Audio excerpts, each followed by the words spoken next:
This is where all the Hey guys, how are you doing? Good, how are you? Oh, thank you. How are you, Christopher? Pretty good.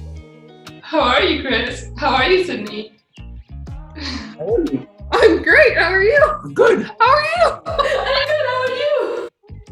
The next day. So the first question to start the whole conversation off would be, when one of you is struggling with their mental health, say Sydney's struggling, or Chris is struggling, when one of you is struggling with their mental health, one of you is having anxiety, one of you is getting depressive thoughts or anything as such. I mean this seriously, I'm not making fun of this. We look at each other like that because we both have that at the same time. It's never like one person has some and another doesn't. That is very interesting. It usually lines up. Chris will have Like- his issues and then I'll be like, wait, me too. No, like you'll have your issues and then they like mirror off me, so then I have my issues. But it's not like your fault or anything like that, but it's just that one leads to the other. Yeah, I totally get that. And that's kind of what I was gonna ask, like how does the other one deal with you? Because like you just said that sometimes, because one of you has, because you just said like Sydney would start feeling worse and then it would kind of pass on to you, somehow the energy would pass on. How do you deal with it? What did you say? I could not hear it. I have to spend time with her whenever she's in bad spots. I ended up losing a large part of my support system recently. So my mom and Chris have been my they've been my go-tos, and whenever I get sad, it's not like I have somebody down the street because we're still somewhat long distance, so I have to beg him to come see me. And it's not like I have somebody just down the street who I can be like, hey, come pick me up, or let's go do this. And that'll change soon because I am moving 10 minutes away from here.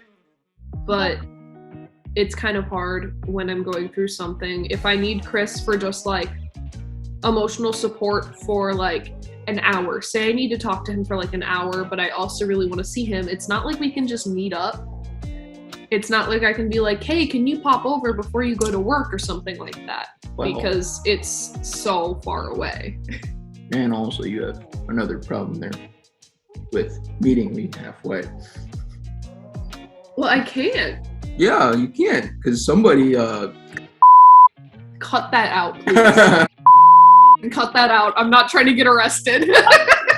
Much later. So for you, Sydney, from what I understood, you need Chris as somebody to express what you're feeling to, from what I understood, and you don't really get a chance to do that a lot, but expressing your thoughts is the way you have Chris help you and the way it helps you, is what I understood. Is that the only thing, or like, I don't know, do you need anything else? I need for Chris, and we've been working on this is something that we kind of struggle with. I would really like him to ask me, like, do you want comfort from me or do you want solutions? Yeah, that's exactly what I was. A lot of the time, men try to explain what they think you should do all the time whenever you have an issue, and really I appreciate it, but sometimes I just need, it's okay. It's okay. I don't need, well, you're wrong and maybe you should do this and maybe you should say this instead of this, and that doesn't help me all the time. That's why I directed that question towards you, because I feel like that's one thing that every girl, including myself, gets mad at guys for, and I've only had one guy do that for me. And when he didn't do that, I was kind of in a worse situation where he'd be like, do you need space or do you need attention? Like, just like, do you need space or do you need attention? And I'm just there like, I don't know. Like, if you give me space, I'm mad because you're not giving me attention. If you give me attention, it's too much. Like, I don't even know what I want. You should know what I want. And I know that's like kind of toxic, but that's why I like reached out to you, because that's like a lot of the times couples struggle with that. There's like a meme going on online that I saw people going like, when you ask her if she needs space or attention, she goes, attention. It's very funny. It's very funny. Yeah. Yeah. For me, it's less about that and more about the comfort versus solutions. Because I hate being told what to do. Oh my god. He starts like, I'll be in the middle of crying. I'm like super sad, just sad. And then he'll start solution explaining to me, and then I get mad and Just sad. call it what it is. Mansplaining? I'm mansplaining. Yeah, you mansplain my problems to me.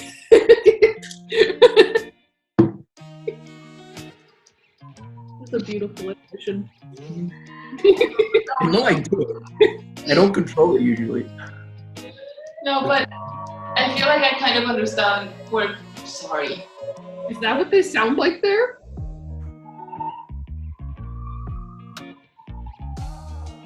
But to what we were saying, because like I understand Sydney's view as like being a woman like myself, so I understand the female point of view more than a male one. But I feel like over the worst experiences that I've had throughout my life, I started to understand a guy's point of view as well. And I really understand where Chris comes from, because I think a lot of the times when we as like women feel very lost in our emotions, we stop thinking rationally, you know? And I think that's where you start needing a guy to, and I think that's why we start thinking that he's mansplaining us, if that's the right way to say it, because you're in an irrational space in your head. And the person in front of you, it can be a woman too, but like the person in front of you sees that you're in an irrational space and they're just trying to get you back into like the reality, and you just don't need that at the moment, right? Yeah, sometimes it's just too early to be rationalized. I feel like I need to feel it first and then think about it later. Exactly. And that doesn't mean like make any irrational decisions. Like I wouldn't do anything drastic, but I do need to just sit there and feel it and get that part out of my system before I can start to think rationally about it and come up with a solution or anything like that. So you need, I guess what you're saying is you need Chris to read the room and see what you need, whether you need comfort, whether you need time to just like absorb what you're feeling and then be talked to, is what you're trying to say, is what I'm understanding what you're trying to say. Yeah. But what about you, Chris? Like while she's going through that and you're there in that position of having to read the room, how do you feel about that? What if you're going through something at the same time? Well, I'm very different than Sydney, because I'm actually the kind of person that wants somebody to tell me, wake up, do this. And I'm not always about comfort when it comes to mental health. So it's hard because I'm thinking, oh, I would do this.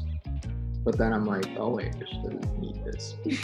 Yeah, I like a day to figure that out. And by then I'm already a little mad at you. Yeah. A little, yeah. That's why I brought that up, because I was like, when it comes to the male and female perspective, you're always like two different worlds, and it's just hard to like merge them in one place. And that's why I was like asking both of you. But you say you're working on it. What are you doing to like? What steps are you taking to work on this issue?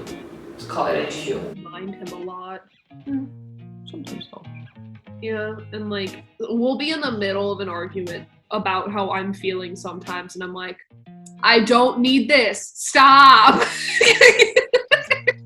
And he'll be like, okay. So you ask for space and he just gives you the space, right? It's not even that I want space. Sometimes I just like to be with someone, but quietly. Like there's something really nice about watching a movie with someone or being on FaceTime with someone while you draw or something like that. Like when I'm having a really, really bad night, I get it. And I think this is part of my anxiety. I'm scared of being not alone, but lonely. Yeah. And when I go to sleep, I can't go to sleep unless I'm listening to something. I'm getting there. I have to be listening to like a YouTube video and thinking right up until the point that I fall asleep, because if I don't do that, then I get really anxious and I don't sleep. And sometimes the only way that I can get to sleep is if I'm like, hey, Chris, phone sleepover? And then he's just like on the phone. Like we don't even talk, we both go to sleep, but it's nice to just know that he's there. Yeah. Or hear me there, but yeah. But sometimes I just need like the quiet company. Like I don't need to talk about it yet. I just need to feel it and know that like when I'm ready, it's like right there.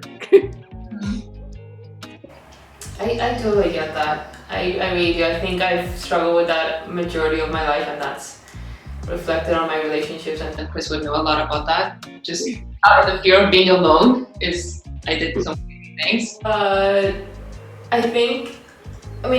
think you put it perfect. I'm not gonna like expand that. I think you articulated what you were saying, what you were thinking perfectly. But I'm just like wondering, because I'm not getting a lot of answers from Chris, and and it's like I'm getting used to this though.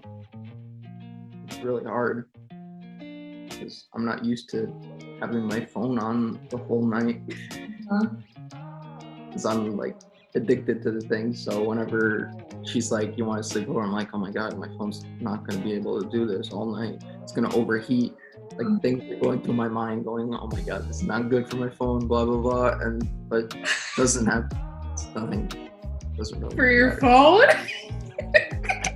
Yeah, and sometimes I don't even like want to do it, but I do it because I know that you're happy, and it's not even that bad. I keep like my brain keeps putting it as this really bad thing that I have to be on my phone all night, but actually it's just I'm just sleeping, and then I just hang up in the morning because I'm worried that I'll wake you up. that makes sense. That's really cute though, because you guys actually like compromise and come in the middle somehow, one way or another. Even if that middle shifted more towards this side or that side, you like get there eventually. From my personal experience. Right. Right in the middle, yeah. From my experience, it's never really happened, almost ever. And I think a lot of it was to do with me. It's just like I think I just wanted to have it my way, or I would just forget about myself and have it their way, and like there was no in between ever. So All of my previous relationships were. and that's kind of why I chose you guys, because even though I don't know you, I know Chris enough to know that this is a real thing. I'm not gonna get deeper into it, but like even the first time I talked to you, and since then I was like, okay, this is the real deal, and I was like, I need to get them on, like even just to talk. I didn't even want to like do a YouTube. I had this thought before YouTube even like started in my life, and I was like, I need to get to know them more and like in person. And I literally even tried to apply for unis in the US, because I keep telling Chris I'm gonna get to US one day, I'm gonna get there one day, but the pandemic's not really helping, so No, not really. but I'm glad we're doing this, because I kind of saw that you guys were dealing with things healthily, in a healthy way. And that's what kind of helped me make the decision of having you guys here for this conversation. But speaking of the pandemic has put a lot of pressure on all of us individually. But and through the pandemic, I mean, if you think about it, so many couples have broken up. Not even like just famous couples, but like even friends of ours, like people that we know, people that have been together for like 20 so years, like that, it's over. Do you think that the pandemic has like put any type of strain on your relationship? Oh yeah, for sure. We like to say that if we can get through the pandemic, we can get through anything. Because there were days where I could tell we both literally wanted to rip each other's heads off. Like, Before the 2 week break. yeah. We wanted to kill each other. Let's tell her about that. So like what? Halfway through our relationship, right? Yeah, probably. About. We just we spend way too much time with each other. Like we spent like almost every day together. And it was just getting so like, basically, Sydney, shut up. Chris, shut up. I don't want to talk to you. I don't want to do this, please. So I was like, I started noticing, we went to the park and we were reading, and I already noticed that we're like really quiet with each other where we usually would be talking. And I decided, what if we just take like a 2-week break, like not see each other, but we could call and text and everything. And it was basically like a time period where we were supposed to miss each other. Like we forced ourselves to miss each other, and it really helped us. Because after those 2 weeks, we were back in like the honeymoon stage. Like we were all lovey-dovey after that. Yeah, it was crazy. I didn't expect it to work that well. I mean, if you can get through a break and get back to each other better than before, even, what can I say? Like that's just the first sign of being in a healthy, in a perfect relationship. And the nice thing about it too is that it wasn't like when couples are like, yeah, let's take a break. They usually mean like Break up. yeah. Slowly let go away from each other. Ours was like, we're still dating. I still love you. I'm just going to find other things to fill my time with for the next 2 weeks. Like a timeout. Yeah, like I'm still gonna call you. I'm gonna text you, like all of that. Yeah. But I'm just not gonna drive out here. So the fact that you guys, through the pandemic, had a break and still got back to each other better than before, stronger than before, like that only like emphasizes the reason why I have you here. Because I don't think you realize how many couples do that, and it's like, I think you guys are like the first couple that I've seen that have like gotten back together after a break. Because majority of the times I see like a break is happening, okay, just break up. Who are you kidding? Just break up. There's nothing like a break. In my, like that's how I used to be. I was like, there's nothing like a break. It's just a subtle way of saying I'm gonna break up with you eventually, just not now. No, and I think that it helped that when we had that conversation about taking the time out from each other, it was like, I'm not breaking up with you. I'm not breaking up with you. I'm like, just fed up with you a little bit. yeah, I love you, but I don't like you right now. It was like that. I completely get it. It was also this was right after your family got COVID. Yeah, my and whole you family. weren't home when they got COVID, so you had to stay with me for what, 3 weeks? Yeah. So that's why we hate each other. we were pissing each other off. Yeah, that's a big explanation enough already. So like we couldn't like just go to different rooms because Chris lives in a 2-bedroom apartment, and You could all sleep on the couch. You know me wrong, right? I'd go sleep with my mommy. We'll go like this. no getting space from each other. No, because you guys touched towards the next question slightly, which was, do you think it's harder to deal with mental health in a relationship, and then how do you manage to focus on your individual mental health in a relationship? And you guys touched upon it slightly already, where you said you took a break and you were like focusing on your own things and like filling up your time with personal stuff. That's like one way to deal with it, but do you guys do anything else to like deal with your mental health during a relationship? I mean, I usually just hang out by myself without anybody. I don't hang out with people when I'm in a bad place. I just give myself time. But Sydney doesn't have that luxury of her own time because somebody works too much. I did notice you work like all the time. Sometimes I'd see like it's Saturday here and I hit post and I'm like, wait, what? She's at work, or is that an old picture, or what's going on? No, I'm at work every day. Except Wednesdays. Yeah, Wednesdays I took out of my availability. Yep. Do you enjoy work though? Do you think that is something that keeps you busy in a healthy way? She enjoys one of her jobs. I do enjoy both of my jobs, but one of them is more taxing than the other for sure. Loft is I love it, but it's one of those things that I'm like, I can't do this forever. I'm gonna collapse. Like, it's a nice distraction, both jobs. I love being able to go out and see people without the pressure of like a one-on-one hangout, and you don't have to talk about hard stuff. It's just basic conversations. Oh, excuse me. And it's just a nice way to not think about bad things. But then sometimes it gets to the point where I'm working so much, I'm not thinking at all, and I kind of feel like a robot.